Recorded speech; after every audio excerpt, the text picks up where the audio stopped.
Olá, queridos, a paz do Senhor Jesus seja sobre a vida de cada um de vocês nessa manhã, nesse dia, todos os dias, né? Porque a nossa vida e a nossa esperança, ela está unicamente na pessoa de Cristo Jesus. É bom tê-lo ou tê-la conosco nessa manhã, nesse tempo de estudo, mais uma classe de Apocalipse. E hoje nós vamos entrar no capítulo 15, capítulo muito interessante, coisas muito bacanas para a gente entender aqui, que são reveladas a João no livro de Apocalipse. Mas antes da gente fazer a leitura e a gente começar a trabalhar esse capítulo, eu quero orar com você, junto com você, nós buscarmos em tudo a presença e a direção do Senhor. Amém?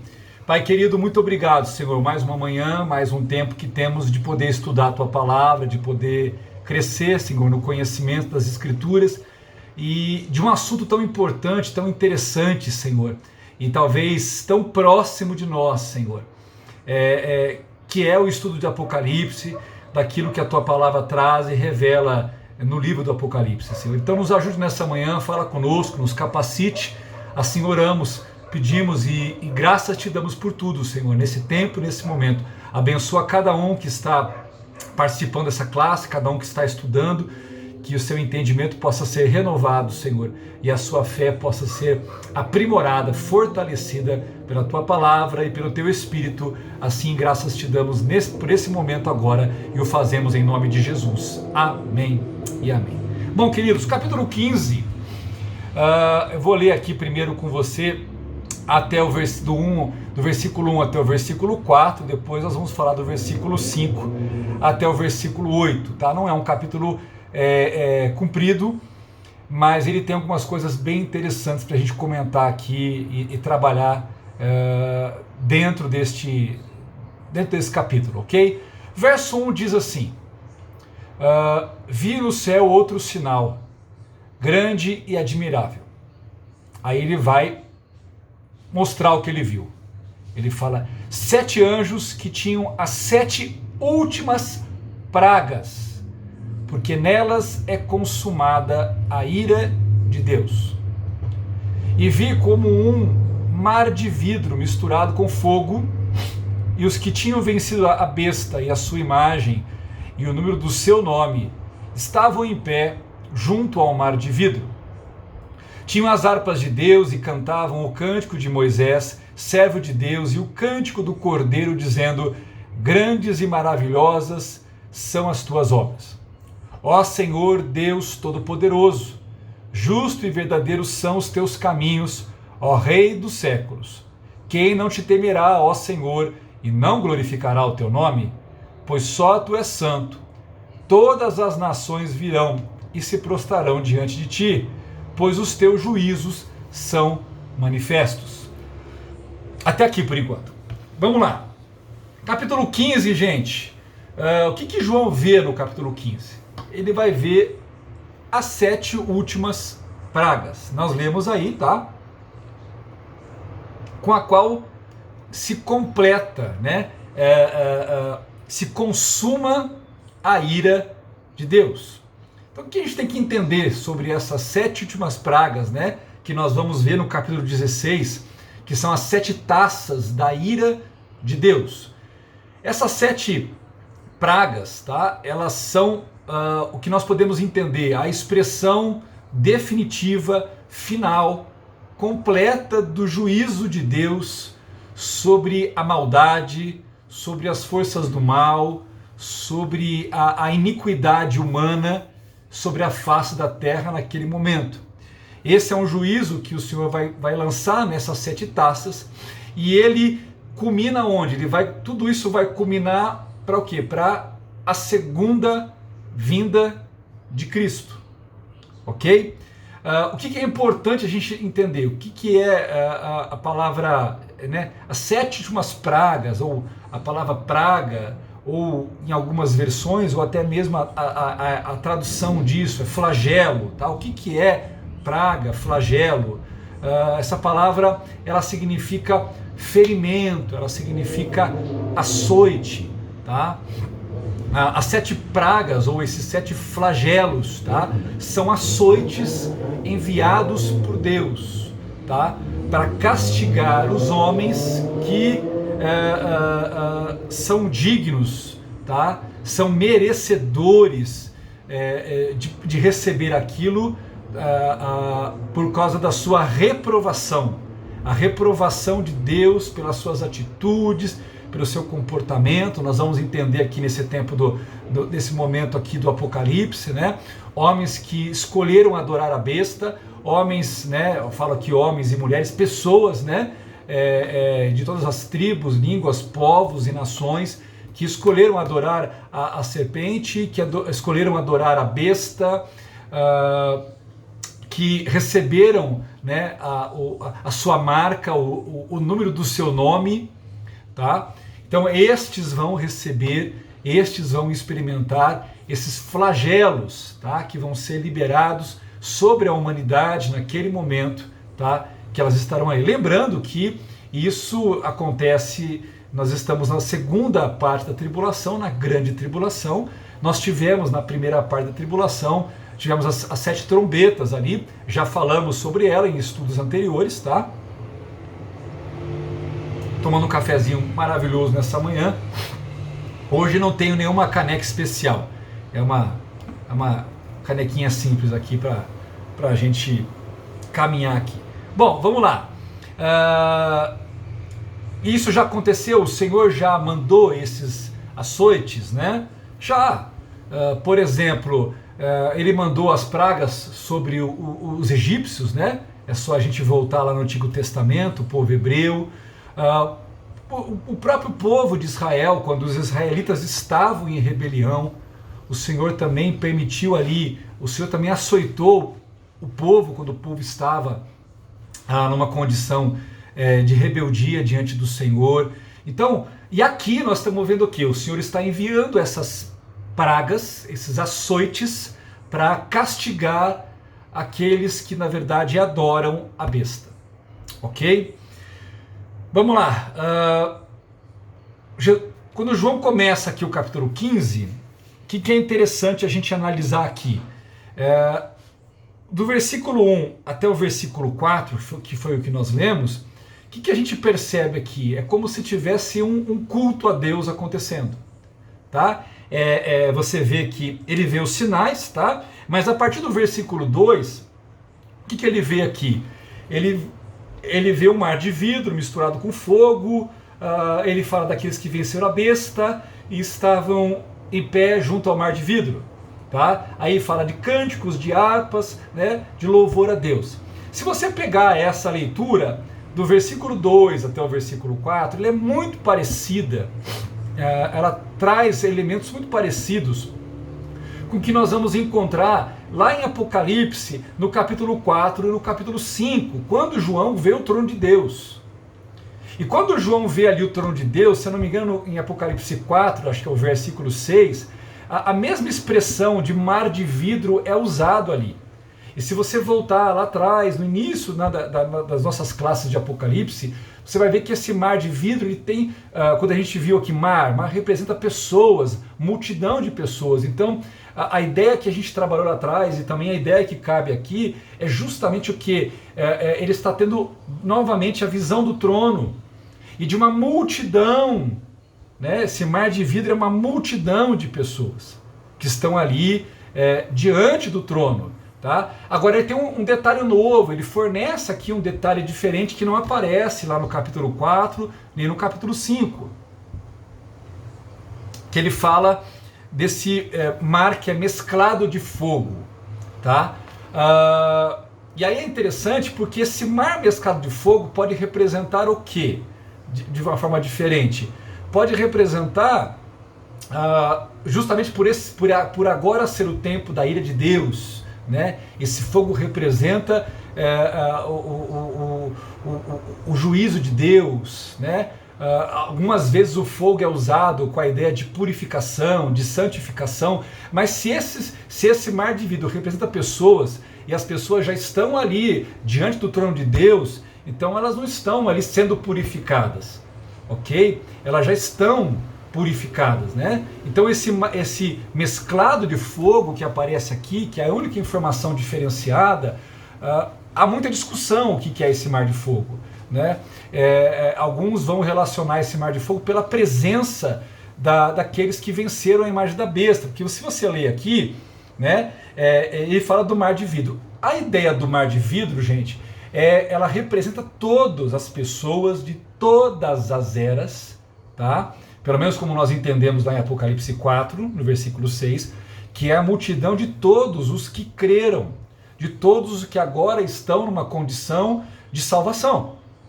Então, são as pessoas de todas as eras, e não apenas as pessoas que estão passando ou vindo da tribulação, que foram martirizadas, que morreram, ou até mesmo, né, que foram ali. Vamos trazer a linha aqui, né?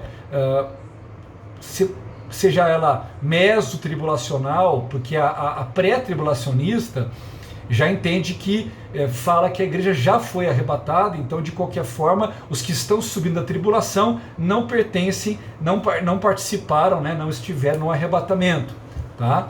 Então o que nós vamos entender aqui? Seria aqueles que vêm da primeira parte da tribulação, dentro de uma visão meso ou midi-tribulacionista, ou numa visão pós-tribulacionista, onde a igreja ela é arrebatada, ou ela encontra com o Senhor nos ares, para descer sobre a terra, que vai acontecer no capítulo 19, com a vinda de Cristo, tá? Como nós já falamos aqui. Então, alguns vão relacionar e falar, olha, é porque está ligado a essa multidão, essas pessoas que sobem. Mas o texto dá a entender, gente, aqui, que ele usa o mar de vidro, como as pessoas que estão ali de todas as eras, tá? E os que tinham vencido a besta, ou seja, é uma soma. Então ele identifica todos de todas as eras e os que estão agora chegando, tá? Que vieram da tribulação, tanto que ele fala, e os que tinham vencido a besta. Ora, vencer a besta, gente, tem a ver com o tempo da tribulação, tá? Se você parar para pensar, vamos lá, no sentido literal de estar vivendo o tempo da besta, é esse tempo aqui, porque ele não está falando daqueles que venceram toda a tentação da antiga serpente ao longo das eras. É muito específico aqui, ele fala da besta, da sua imagem e o número do seu nome.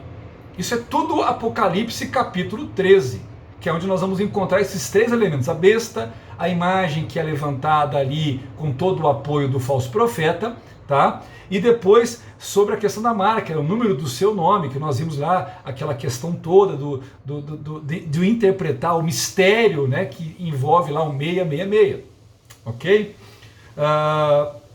Então quando a gente vai olhar esse texto aqui, quando eu penso que esse mar de vidro que está abrasado, né, mesclado com fogo, e depois eu leio sobre o povo, às vezes é um pouco difícil, porque alguns vão falar, não, é porque tem a ver com esse povo que veio da tribulação, então, que passou pelo fogo.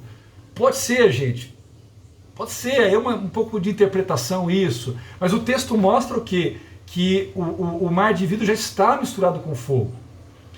Quando ele tem a visão, tá, quando ele identifica no meio daquela multidão, ele identifica claramente aqueles que estão vindo, ou que vieram, né, se o número for total aqui, os que vieram da grande tribulação, tá? Que são os que tinham vencido a besta, a sua imagem e o número do seu nome.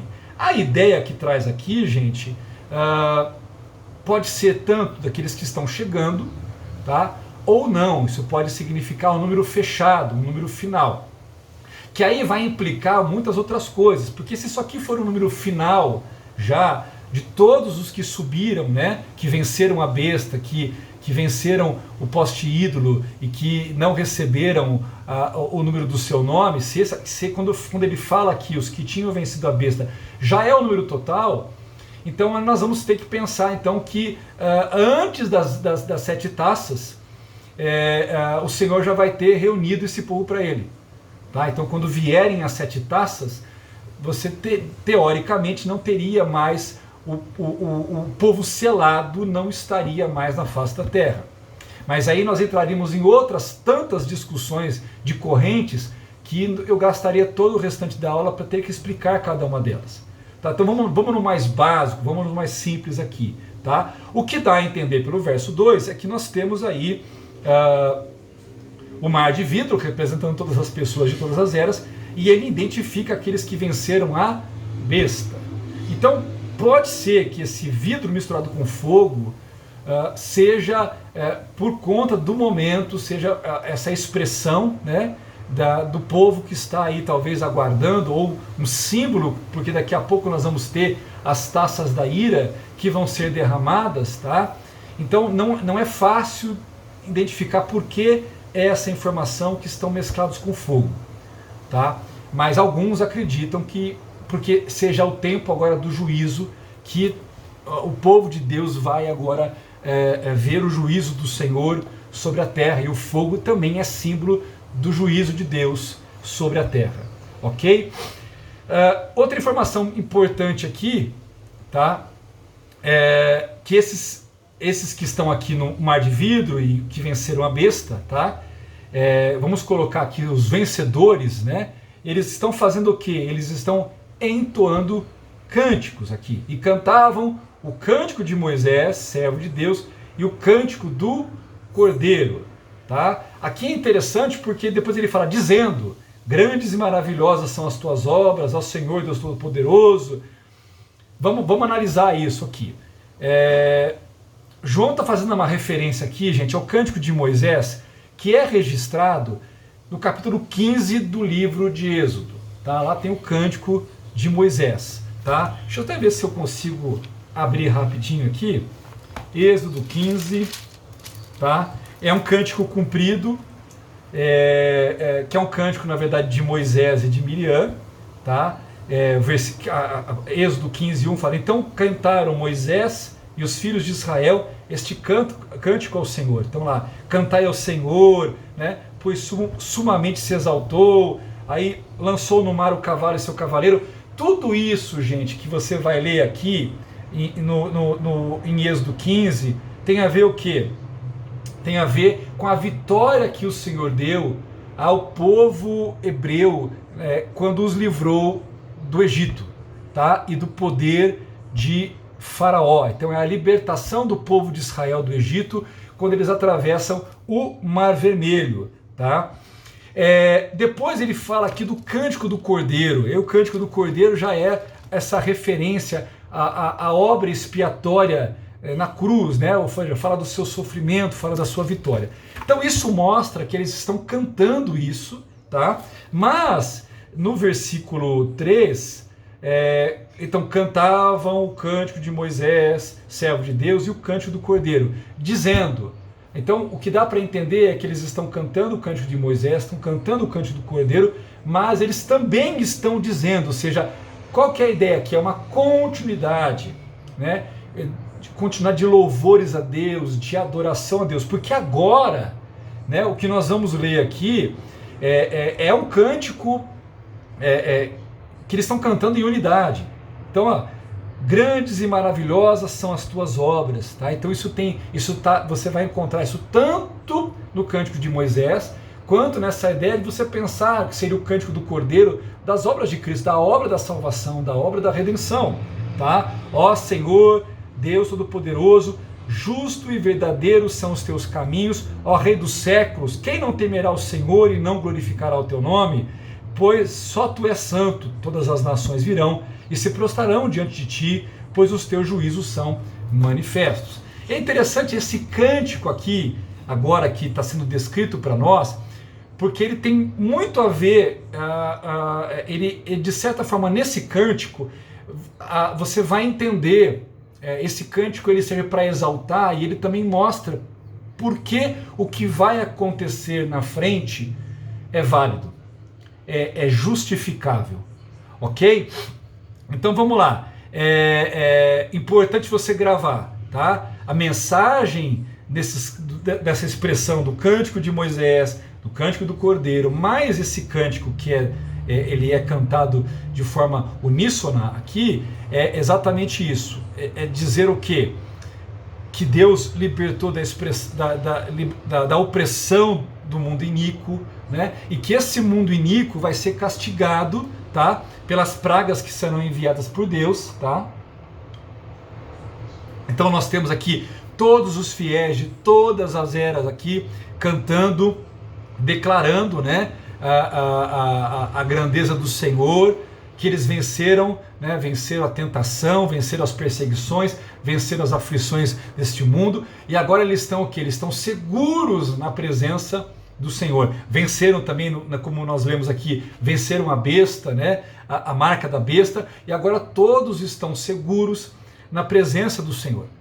E aí quando a gente lê aqui esse cântico e tenta analisar algumas palavras-chave, por exemplo, justos e verdadeiros são os teus caminhos.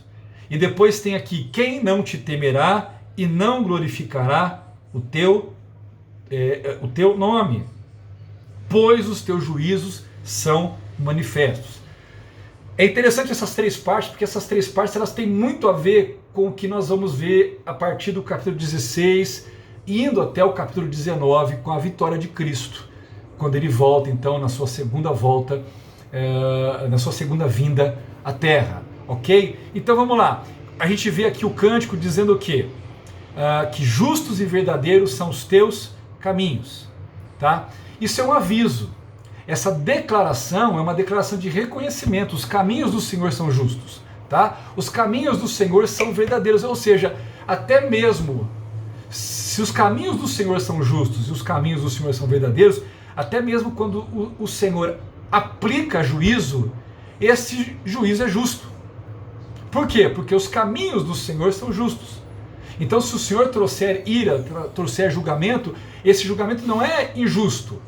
Porque nós temos essa coisa, né? Hoje em dia, e nos dias que nós vivemos, gente, parece que a coisa piorou mais ainda, porque as pessoas hoje veem, a pessoa foi condenada, alguém disse, você está errado, né? Você não pode. Então, todas as vezes que as pessoas hoje ouvem uma palavra, que de certa forma elas trazem um julgamento, dizendo assim, olha, o que você fez é errado, você perdeu essa causa, você não pode isso, as pessoas tendem a tratar isso como injustiça. Eu fui injustiçado, o juiz, essa causa eu perdi, mas eu fui injustiçado, a pessoa ela aplicou a regra, ela não deixou eu entrar, eu me sinto injustiçado, porque o meu problema não foi visto de forma correta, porque se fosse visto de forma correta, as pessoas seriam mais maleáveis, ou seja, as pessoas quebrariam a regra, né? Então eu me sinto injustiçado, muitas vezes, porque a regra foi aplicada. Então quando a gente lê aqui, justos e verdadeiros são os teus caminhos, isso aqui é para a gente entender um aviso, né, que está sendo dado, que tudo o que vai acontecer, tudo que vai ser registrado aqui, a partir do capítulo 16, com as pragas, com tudo, tudo que vai ser registrado por João não é injusto, é justo, tá? É algo justo. Então, os flagelos, né, da ira de Deus refletem o que? A sua justiça.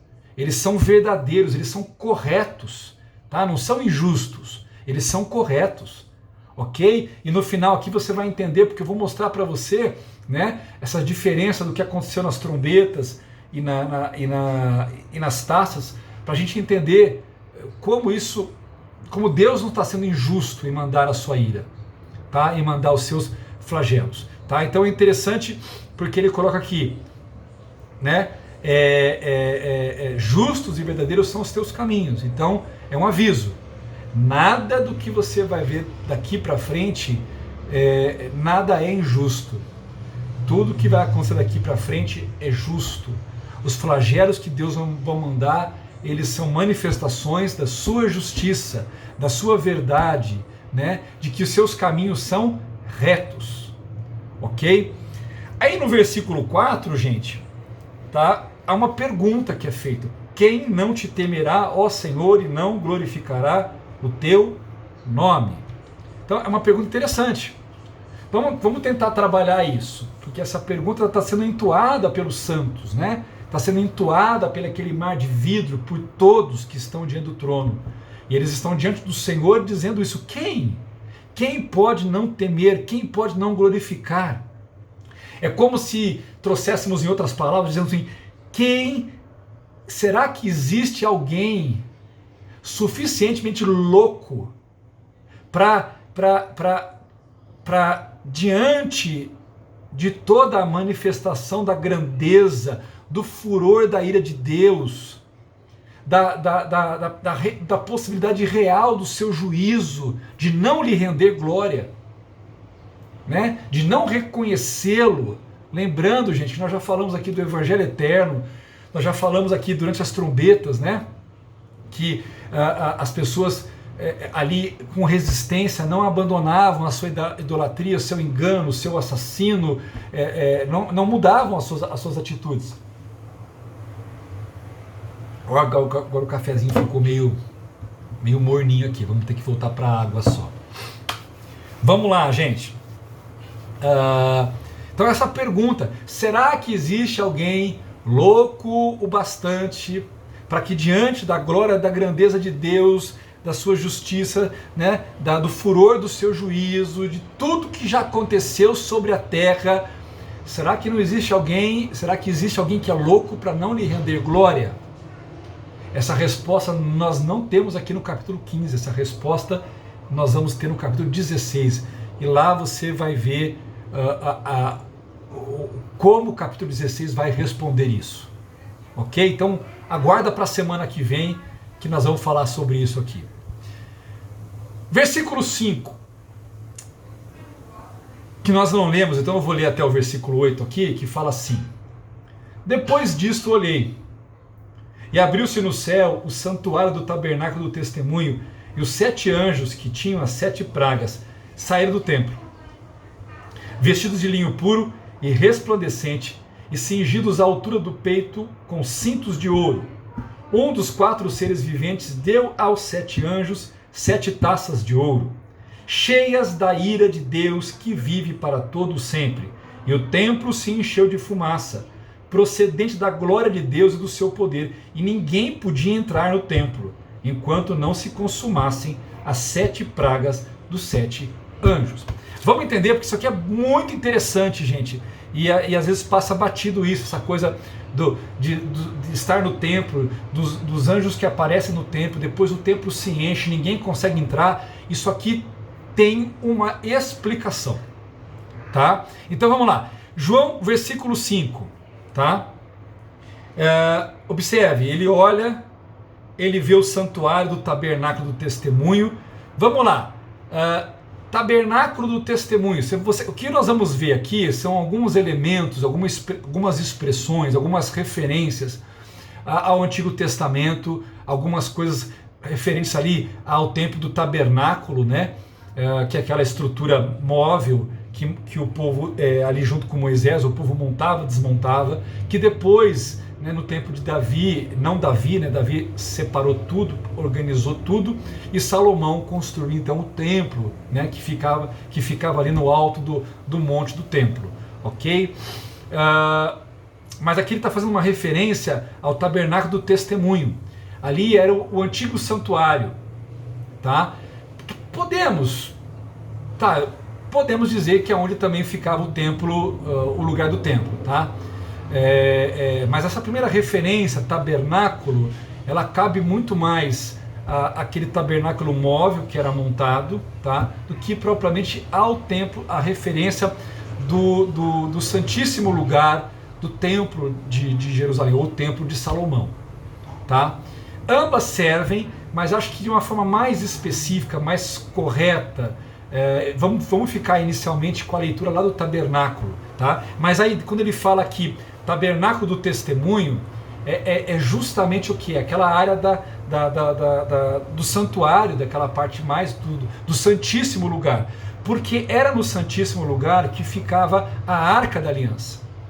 E o que é interessante é que no interior da Arca da Aliança é onde ficava o testemunho.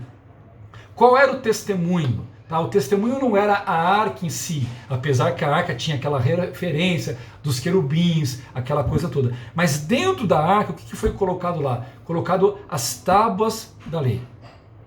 Então aquilo era o testemunho. Que testemunho? O testemunho da aliança de Deus com o seu povo. O testemunho da revelação de Deus que tornou aquele povo, o povo de Israel, sua propriedade particular, o seu povo naquele momento.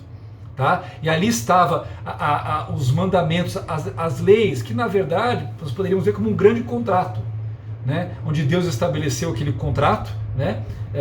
Eu pegar uma folha aqui, só para fazer uma referência, uns esboços aqui. É como se Deus tivesse pego aquele contrato, colocou lá, primeiro com decálogo, depois tudo que vai ser trazido mais para frente, né? A partir daí ao povo de Israel. E o povo agora tem um contrato que ele tem direitos e deveres, ele deve obedecer, deve cumprir. Como, por exemplo, né, faz parte, às vezes, da vida adulta. Às vezes você tem um contrato de aluguel, você faz um contrato de serviço, um contrato de pagamento. Então o que acontece? Existem cláusulas ali, que elas têm que ser observadas e obedecidas. Então, aí você entende esse tabernáculo do testemunho, tá? Porque aonde o tabernáculo sempre traz, né, o lugar da habitação de Deus. Então uma referência lá, o Santíssimo Lugar, que era o lugar da habitação de Deus, onde ficava a arca. E dentro da arca você tinha as tábuas da lei. Tá? Só para a gente se encaixar aqui dentro disso. Então ele fala, olha, eu vi o Santíssimo Lugar, tá? O lugar da presença de Deus, onde estava o tabernáculo aqui do testemunho. E o que ele vê saindo dali? Ele vê que saem dali. Então veja, se o tabernáculo é o lugar da presença de Deus, quando ele fala que 7 anjos saíram do templo, significa que 7 anjos saíram da presença de Deus. Ou seja, estes anjos estavam ali na presença de Deus. Tá? E eles saíram, tá? E eles tinham o quê? As 7...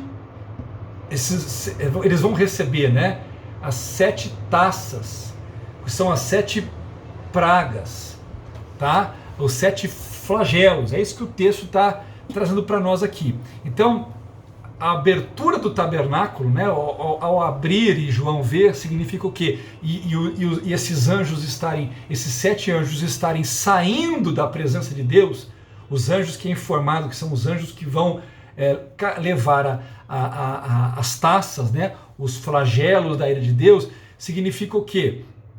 Que eles estão na presença de Deus e que é aquele momento que se abre para que eles saiam. Então o tabernáculo se abre e eles saem da presença de Deus. Por quê?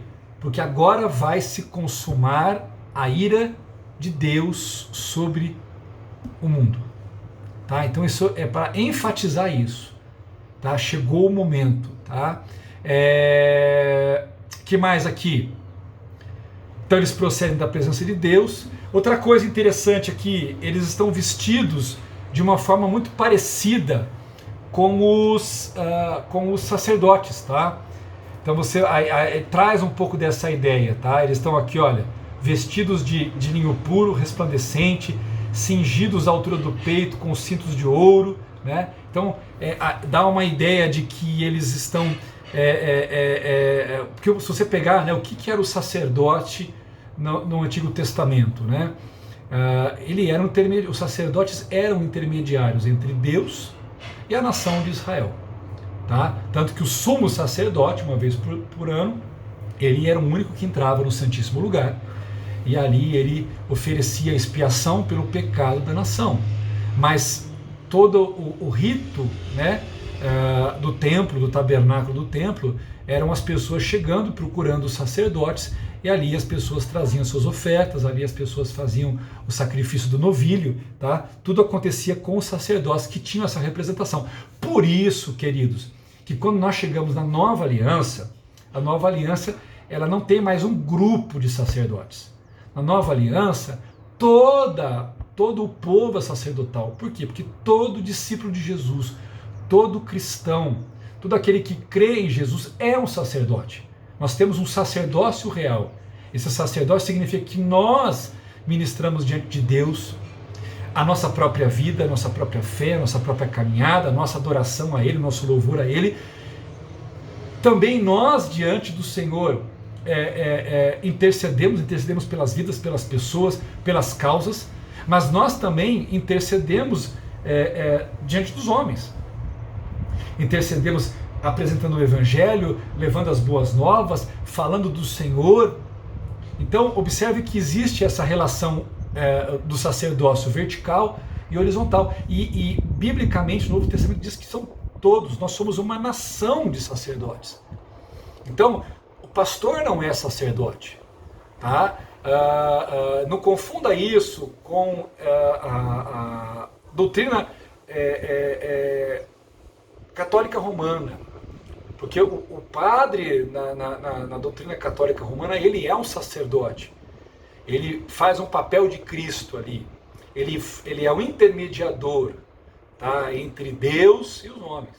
Pastor não é nada disso, tá? Pastor, profeta, apóstolo, evangelista, mestre, como estão ali os 5 ministérios descritos lá em Efésios capítulo 4, eles nunca foram levantados para uma função sacerdotal, porque o povo é sacerdotal.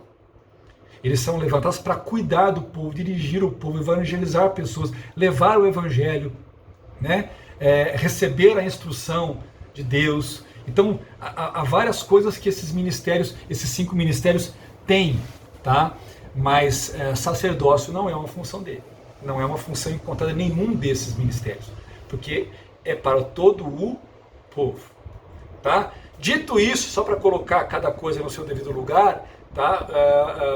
A gente vê que esses anjos que saem diante do Senhor, eles saem com uma cara meio sacerdotal ali, tá?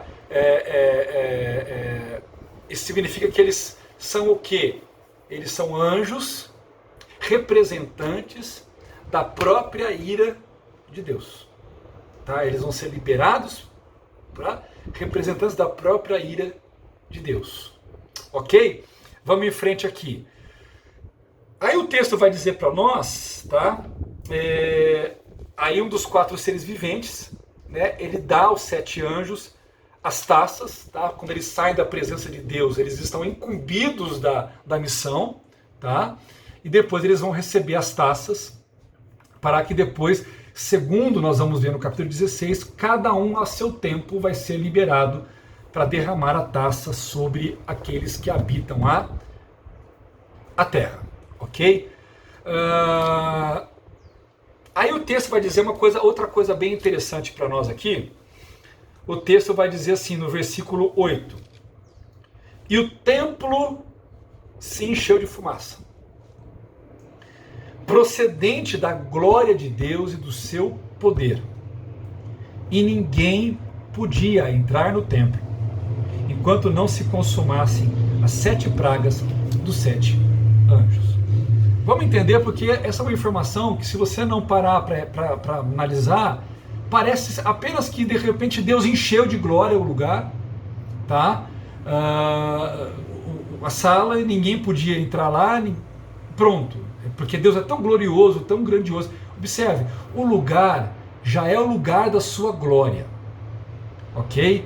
Porque então, se é um lugar onde Deus habita, já é um lugar da sua glória, não há sentido apenas entender que ele aumentou a manifestação da sua glória naquele lugar, que é o que muitas pessoas leem, falam, é porque Deus é glorioso, então ele encheu, né? Igual aconteceu quando Salomão dedicou o templo ao Senhor, e ali se encheu o templo da presença de Deus, ninguém conseguia entrar. Veja, são situações completamente diferentes, porque lá com Salomão, quando Salomão está dedicando o templo ao Senhor, esse encher da presença de Deus significava a aprovação do Senhor, que Deus estava aprovando o que foi feito, que Deus estava recebendo aquele lugar como lugar da sua habitação, da sua manifestação diante do seu povo. Ou seja, o povo não iria mais para lugar nenhum, o povo iria até lá para o quê? Prestar culto a Deus, levar seu sacrifício, apresentar suas ofertas a Deus. Havia um lugar para fazer isso. O lugar era a presença de Deus, então o lugar era o templo, porque o templo era o lugar da presença de Deus. Tá? Então o que acontece com Salomão não pode ser usado para explicar aqui. tá? Porque aqui, queridos, não existe nada, não é uma dedicação de lugar, simplesmente é um lugar onde Deus já habita e se manifesta. Mas há um porquê. Por que Deus, de repente, então, enche aquele lugar de tal forma que ninguém podia entrar? Observe que antes desse momento, existem 7 anjos que estão ali. E agora, esses 7 anjos saem dali e ninguém pode entrar. Você vê que os querubins não entram, os anciãos não entram, ninguém pode acessar ali. E diz que isso dura, essa impossibilidade, ela vai continuar durando enquanto não terminar, enquanto não for consumada as 7 pragas dos 7 anjos. Então vamos lá, vamos entender isso, tá? Quando diz que a glória de Deus encheu, tomou o tabernáculo, o templo, de modo que ninguém podia entrar, o que isso representa? Tá? Isso significa o quê? Porque qual era a ideia, né, do entrar no templo? O entrar no templo, que é onde o sacerdote entrava, não no Santíssimo Lugar, mas no lugar santo que antecedia o Santíssimo Lugar, que era o lugar onde os sacerdotes ficavam, ali é onde haviam as intercessões, né? Eles acendiam incensário, ali tinha os pães da propiciação, ali tem toda uma simbologia que era ali da intercessão, das orações na presença de Deus, aquela coisa toda, tá? Então, quando o Senhor não permite mais entrar ninguém, que ninguém mais entre naquele lugar enquanto não terminar as taças, qual é a simbologia, qual é o entendimento, tá? Isso significa o quê? Que durante o derramamento das taças, durante o tempo em que Deus vai trazer juízo sobre a face da terra, não há mais possibilidade de arrependimento. Por quê? Porque não há mais possibilidade de intercessão, tá? Então a ira de Deus está sendo manifesta, chegou o momento da ira. E quando a ira vem, não há mais chance. Tá? A ira não é para levar as pessoas ao arrependimento. A ira é para trazer o seu juízo final. O seu juízo para aquele momento. Então, a ira de Deus está sendo manifestada. Enquanto ela estiver manifestada, ou enquanto os propósitos não forem alcançados, querido, né? O santuário está bloqueado, ou seja, Deus, que está ali irado, né, no sentido de manifestar a sua ira, ele está a sua misericórdia está inacessível, tá? Por isso que a palavra de Deus tem várias vezes que ela fala várias coisas do tipo assim: buscai o Senhor enquanto se pode achar. Por que isso significa enquanto se pode achar? Porque é um momento que você não vai mais achar. Perto está o Senhor. Por que tem essas informações? Não é apenas para afagar o nosso ego, dizendo, como Deus é maravilhoso, Ele está sempre perto de mim. Na verdade é para mostrar o quê? Perto está o Senhor. Mas haverá um momento em que o Senhor não estará perto. Deus é misericordioso. Mas há um momento em que Deus vai manifestar a sua ira e não a sua misericórdia. Nós somos uma geração da igreja que desaprendeu a ideia do juízo de Deus. Nós somos uma geração da igreja que tanto ficaram falando do amor, da misericórdia, que a gente acha que Deus é só amor e misericórdia. E na verdade Deus não pode ser nem perfeito amor, nem perfeita misericórdia, se Deus também não for perfeito juízo. E Deus não será perfeito juízo também se Ele não for perfeito amor e perfeita misericórdia. As coisas elas têm que ser completas para que elas possam ser verdadeiras. Então Deus não é meio isso, meio aquilo, ou mais isso, mais aquilo. Uma vez eu ouvi uma pessoa dizer, não, né? Deus é mais amor do que juízo. Não é verdade. Deus é perfeito amor e Deus é perfeito juízo. Não tem como ser mais uma coisa ou outra. Na verdade, se Ele fosse mais uma coisa e menos outra, ou mais outra coisa e menos uma coisa, na verdade Deus não seria perfeito. Deus seria desequilibrado. Nós somos desequilibrados, nós podemos alterar, né? Nós podemos pender para um lado, não é essa expressão que se usa, pender para um lado, nós podemos pender para um lado. Nós podemos ser... Por quê? Porque nós somos criaturas falíveis, nós somos criaturas imperfeitas. mas Deus é perfeito. Então, se Deus é perfeito amor, Deus é perfeito juízo. Então, quando Deus manifesta amor, é o amor perfeito. Cristo é a manifestação do amor perfeito, um amor em que o justo se dá pelo injusto, e ponto final. Mas também, quando Deus estabelece o seu juízo é perfeito. Não é um juízo, não é aquela hora que chegou a hora do juízo que Deus fala assim, tadinho deles. Não, Deus já deu todo o tempo para que se arrependessem. Agora as pessoas vão sofrer o juízo, vão experimentar, o açoite de Deus. Se existe a mão de Deus que afaga, se existe a mão de Deus que corrige, se existe a mão de Deus que cura, existe a mão de Deus que trata, que pesa. Isso é um fato, nós temos que entender, senão Deus seria falho, senão Deus seria, por exemplo, que nem os deuses da mitologia. Vai estudar os deuses da mitologia, mitologia nórdica, mitologia grega, seja qual for a mitologia. Esses deuses, eles sempre tinham uma cara humana, eram sempre deuses humanoides, assim, mas eles eram sempre deuses imperfeitos. Se você pegar lá, por exemplo, mitologia grega, você vai ver a ira de Zeus, você vai ver que a ira de Zeus era completamente injustificada, os deuses tinham atos cruéis, tinham atos violentos por besteira, por juízos tolos. Então, o que esse cântico traz para nós? O que o versículo 15 mostra? Que o juízo vem, e o juízo de Deus é perfeito, o juízo de Deus é digno, o juízo de Deus é justo. Ok? Então, o que isso mostra? Quando diz que o tabernáculo ali, o templo, está tomado, se encheu de fumaça, que procede da glória de Deus, do seu poder, ninguém podia entrar, isso significa o quê, gente? Não há possibilidade mais de intercessão. Esse é o momento em que o Senhor, o santuário está bloqueado. Não há espaço para intercessão, não há espaço nem para arrependimento. Agora é tempo do juízo, até o juízo ser consumado.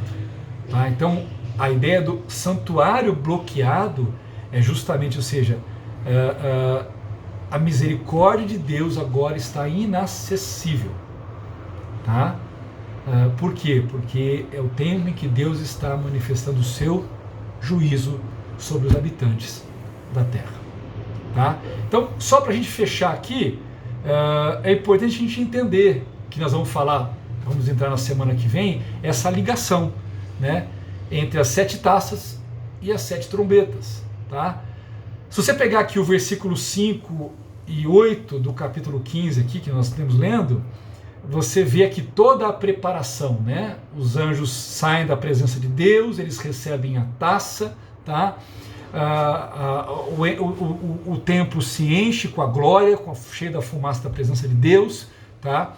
E ali a informação vem que não vai ter misericórdia, que não é mais tempo de arrependimento, nem de intercessão, é tempo de juízo, tá? E você vai ver que isso tem uma ligação com a narrativa que nós vimos lá no capítulo 8 até o capítulo 11, com a descrição ali das trombetas, tá? Para mostrar o que? Essa diferença que há entre as trombetas e as taças, tá? Qual que é a diferença, basicamente?